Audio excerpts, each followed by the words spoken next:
Au départ, le zoo qui s'est monté, je vous dis, avec les moyens du bord, reflétait la personnalité de son créateur. Ce qui dominait, c'était une belle collection de fauves, hein.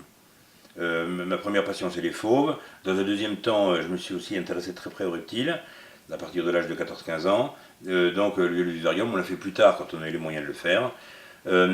D'emblée, on a essayé d'être assez pédagogue, hein, d'informer les gens sur la conservation et d'intervenir, d'agir dans la conservation de la biodiversité, puisque dès 1987, on commençait à soutenir notre premier programme de conservation, SOS Faucon, et puis l'année suivante, Help Congo, pour en arriver aujourd'hui à une vingtaine de programmes de conservation qui sont soutenus par le zoo d'Amnéville pour un budget d'un demi-million d'euros par an, hein. Parce que si vous voulez, la loi, depuis 2004, la loi oblige les parcs zoologiques à faire de la pédagogie et à s'intéresser, disons, à agir dans le domaine de la conservation.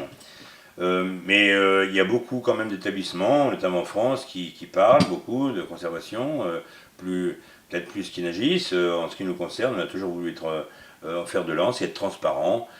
Donc voilà, il suffit d'ouvrir notre site internet pour voir combien on verse à chaque programme par an. Concernant la conservation des tigres, on va être probablement le numéro 1 mondial de la conservation des tigres parmi les parcs zoologiques. Ça fait plusieurs années qu'on soutient deux programmes, un programme sur le tigre du Bengale au Népal, un programme sur le tigre en Assam.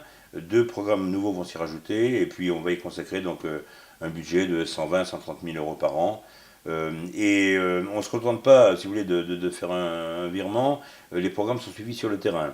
C'est-à-dire qu'on travaille en accord avec, enfin en étroite collaboration, on va dire, avec une ONG qu'on connaît bien qui s'appelle Aweli, des animaux et des hommes, et qui gère les programmes sur le terrain avec leurs équipes sur place.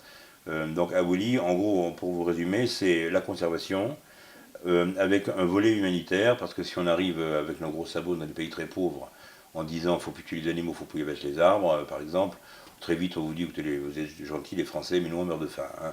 Donc il faut prendre en compte leurs besoins vitaux, les associer au programme de conservation, et là ça peut marcher.